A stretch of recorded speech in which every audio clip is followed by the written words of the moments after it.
Hi everybody, welcome back to Between the Lines. My name's Julian. I'm an obsessive reader and used book collector, and today I'm very sad because I have no more Dresden Files books to read. Reading this gigantic series has been an interesting ride. It first started out with me being super interested in wanting to read it, then saying no because there was too many books, then to agreeing to read them because I found the first book by chance at a used book sale, to then having a rocky start with the first few books, and then finally becoming a big fan and totally obsessed with this series, and to the spot where I am now, completely caught up. But enough about me, because today we're talking about book 16 and 17 of the Dresden Files, being Peace Talks and Battleground, the last two releases that came out in 2020. And let's just get into it because I have lots to talk about today.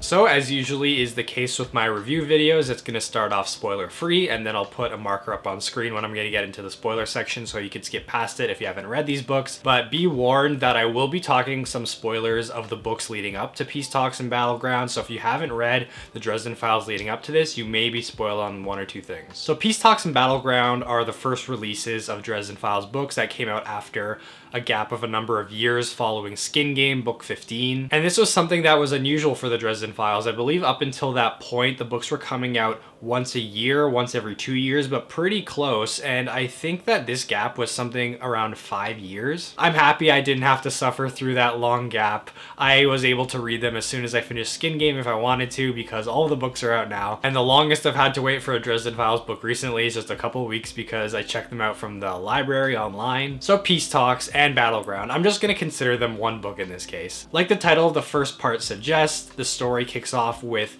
peace talks being called for by a big enemy faction, that being the Fomor, who have been kind of terrorizing the magical community for the last few books in this sort of current arc of the Dresden Files after changes. And all the big players in the magical community are called into these peace talks to try to settle down the tensions and bring things to a level where there could be more peace and less animosity. And Harry is called in both as a member of the Winter Court and as a warden of the White Council. And while that big, important world giant stakes thing is going on with the peace talks, a lot of things in Dresden's personal life are being affected, and some people that are close to him make some very questionable choices that he has to help clean up. And if you know what the titles of these books are, you can kind of guess that the peace talks don't really go exactly as planned. So what did I think of Peace Talks and Battleground?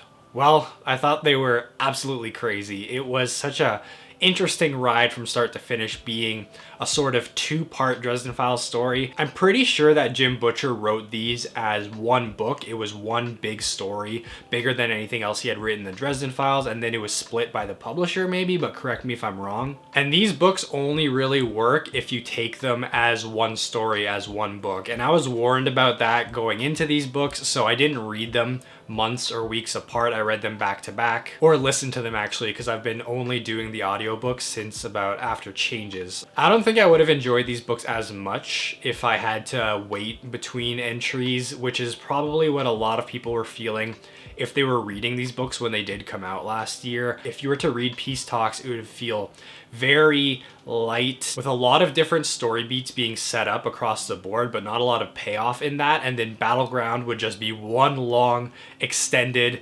battle sequence that lasts for an entire full-length Dresden Files book. So if you were to read these on their own, the pacing I think would suffer and it wouldn't feel like a proper story. But being that I was warned about this, I read them back to back, so it was fine for me. It still was a bit of a change for me though. I've grown pretty accustomed to that more standalone episodic format of the Dresden Files, and to have one big epic part 1 and part 2 book that really changed things for the world and had super high stakes. These are probably the highest stakes that things have been since changes, and probably even higher, especially on like a physical world building level. And the length of this, you know, it was a bit long. It didn't feel too slow except in a few parts. I thought the story setups of Peace Talks, when it was just all build up, was actually not too bad, but I did get a little exhausted in Battleground, considering it's basically one long action sequence. Not to say I don't like action sequences. I love Mad Max Fury Road, and that movie's basically one action scene start to finish. But I think the one drawback for me about these two books books, or one book, whatever you want to take it, is that it's felt, especially in the second half, that things were just happening and then another action thing would happen, then another action thing without much A to B plotting. It just felt like and then instead of like this leading to this leading to this. And there were some things in there which felt a little tacked on in part 2, but I think that was for the service of setting things up for future entries in the Dresden Files, so I guess it had a purpose, but for the actual story itself, it didn't have much payoff. And I think I'll get into a couple of these things in the spoiler section. What I did enjoy about the longer format though was that it had more time to kind of breathe and explore more things, and had a bit more character development than you usually see in just a one standalone Dresden Files book. We had more time to spend with these characters, and more of them were able to gain a bit more arcs, and we were able to get a bit more insight into some people just because of the factor of spending more time with them. And speaking back to how epic and insane and high stakes these books were, it felt like the end of an era for the Dresden Files. The last time I felt this was Changes, which felt like the end of the arc that the first 11 books had kind of set up, and now the arc that was sort of started in Ghost Story is, I feel like it's over here. Not necessarily that everything is wrapped up and tidy and they can move on to totally different things, but that series from book 13 to now 16 and 17, I feel like was an era to itself, and this has kind of ended it. Honestly, this book had Avengers Endgame vibes to me, and I'm sure this is a comparison that has been made before, but so many different characters that have been set up throughout the entire series showed up here, and I'm pretty sure nearly every faction that has been introduced or that Harry has met throughout the series showed up here. There was one I noticed was missing, but then they ended up showing up anyway later on in the book. There are so many different plot threads going on between the actual peace talks and stuff to whatever Harry was up to and his little scheming and sneaking on the side. There were so many things happening. I actually had to keep track of all these in a notebook. I had a couple pages of like, okay, who are the factions involved? What are they doing? What is Harry up to? How does this involve with the peace talks? All that kind of stuff, which is actually kind of fun to do, but there was just so much going on, but it never got too confusing, so I had a lot of fun with it. Seeing so many of these people get involved, especially some that we haven't seen in a number of books, I thought was a treat, and it was very interesting to see in these two books a lot of the kind of larger than life or force of nature characters that we've met throughout the series, getting a bit more development on them and their role in the world, and maybe a bit more humanity to them, and seeing sort of the cracks in the armor of who they really are and what they really want. I really appreciated that, and I think that again comes from the factor of just spending more time with these characters in these books and having that room and time to get to know them a bit better. So talking about the actual story itself, I thought it was an effective story. It was well told, it had the proper setup because it took the time to actually set things up in peace talk so that when they happened or were paid off in Battleground, it didn't feel super tacked on or like they needed to explain what was going on after the fact. That's something I really hate.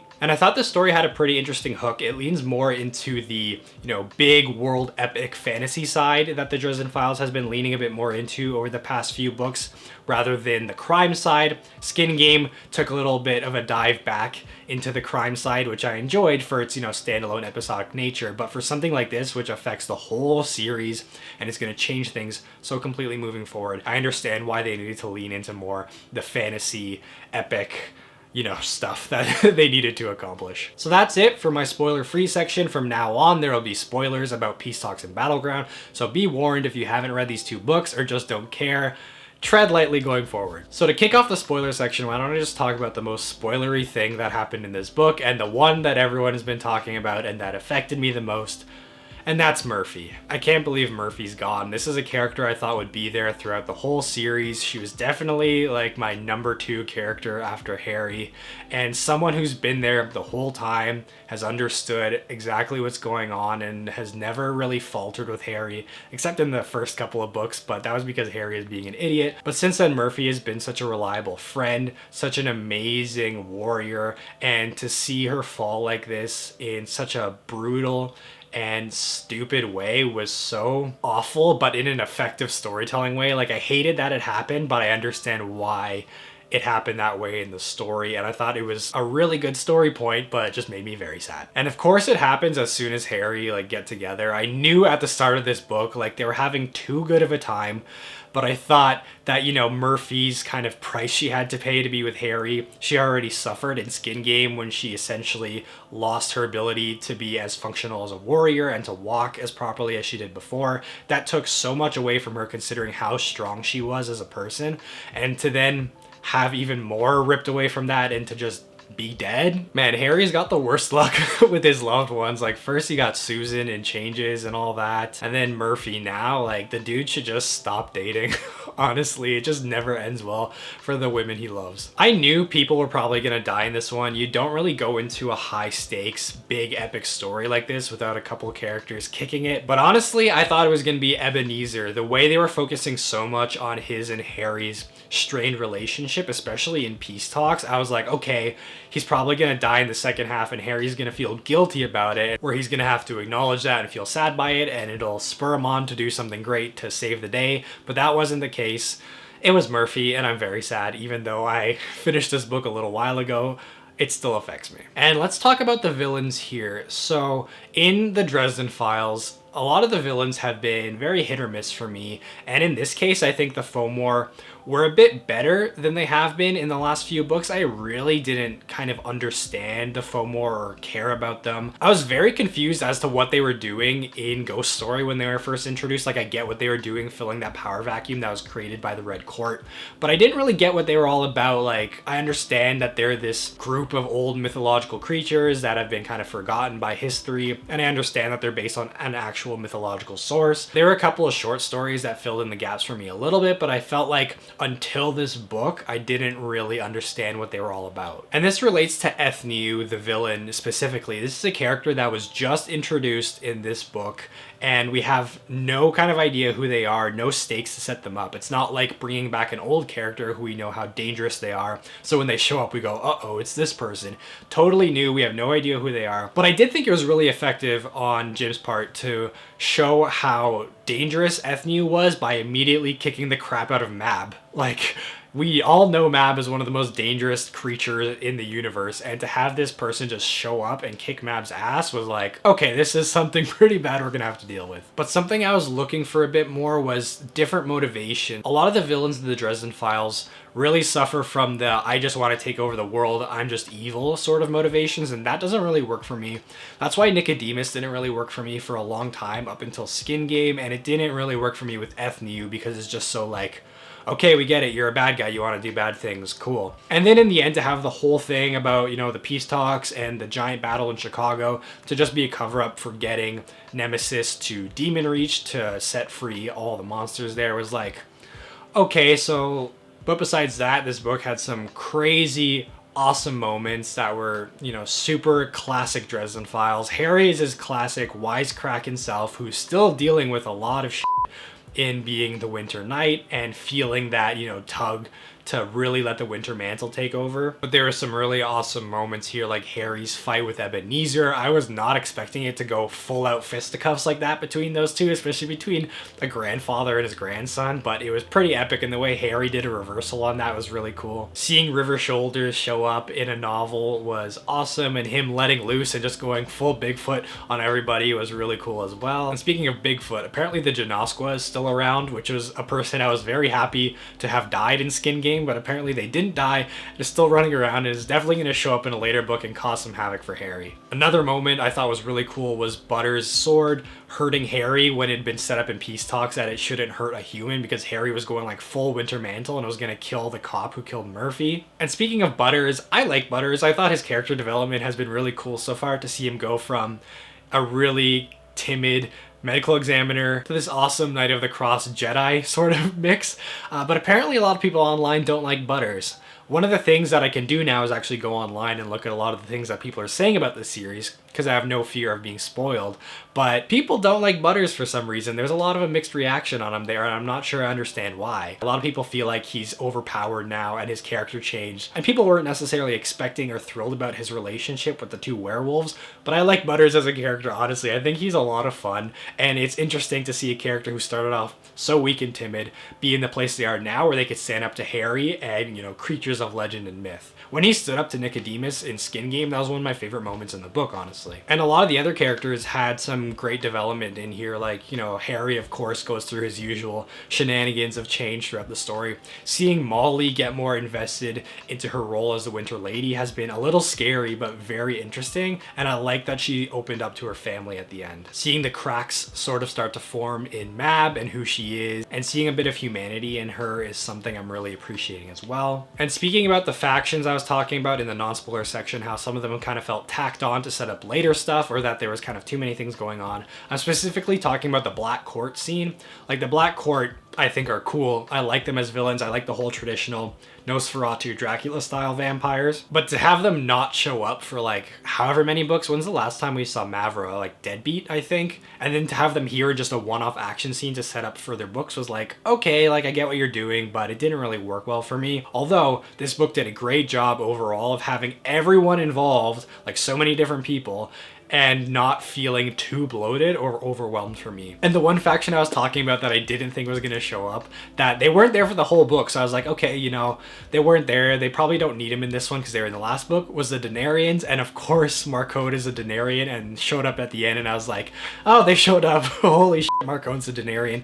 That was very scary, and that is something I'm very excited to see. I know those two, Harry and Marcotte, are going to come to a conflict at some point, and I really cannot wait to see what happens with that, especially if they bring Nicodemus back in an interesting way, because I'm more interested in his character now that he's sort of been dismantled and has nothing essentially. But all in all, I had a great time seeing all these characters show up endgame style, and I'm very excited for the next entry. There's so many things that are going to be changed going forward that I can't wait to see how they're developed, and I feel like Jim at this point is really starting to put the pieces in place for the end game. We've got all this stuff about like the Starborn, Harry being a Starborn, and the Outsiders being involved more and more in all these stories, and it feels like they're going to be the big bad of the series if I'm not wrong. I feel like the Black Council and the Outsiders are going to end up being kind of like the big two of the end. I don't know who will be the final boss, more or less. Maybe it's Nemesis, maybe it's someone else we haven't met yet, but I'm starting to see the pieces fall into place. We've got so many plot threads that are leaving on an interesting hook. We've got Harry kicked out of the White Council completely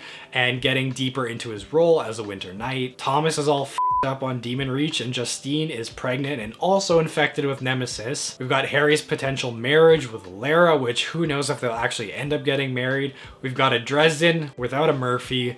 That still makes me sad. And Harry's got a castle. So that's it for my review of Peace Talks and Battleground, books 16 and 17, but I'm considering it one book in the series because it's one complete story. I cannot wait for the next book to come out. I understand there's still going to be a little bit of a wait, and this is the first time I've had to wait for a Dresden Files book, and that makes me a little upset, but you know what? I'm caught up. I'm there with all of you, and I can finally look stuff up online without being spoiled, and that is so freeing. And there's a lot of theorizing out there about where the series is heading, and apparently a lot of information has come out what the further entries in the books are going to deal with, and there's some interesting hooks there that I can't wait to see when those books eventually do come out. I've also started checking out the comics as well. I've read 2 of the stories so far. They're okay, they're a little different. They don't have the same voice and feel as the novels, and I get it, it's a different medium, but at the same time, it doesn't feel super Dresden Files-y to me. I've read Welcome to the Jungle and Ghoul Goblin so far. I think I'm going to read the remainder of the standalone ones, and then when I'm ready to kind of get back into the series, I'll read the graphic novel interpretations they did of Stormfront and Full Moon. So leave a comment, let me know what your thoughts were on Peace Talks and Battleground, if you read them. If you haven't read them, will you read them? And let me know if you're excited for the next book. So before you go, remember to do all the YouTube stuff like liking and subscribing. And as always, thank you for watching. Please remember to support your local library, and I'll see you next time.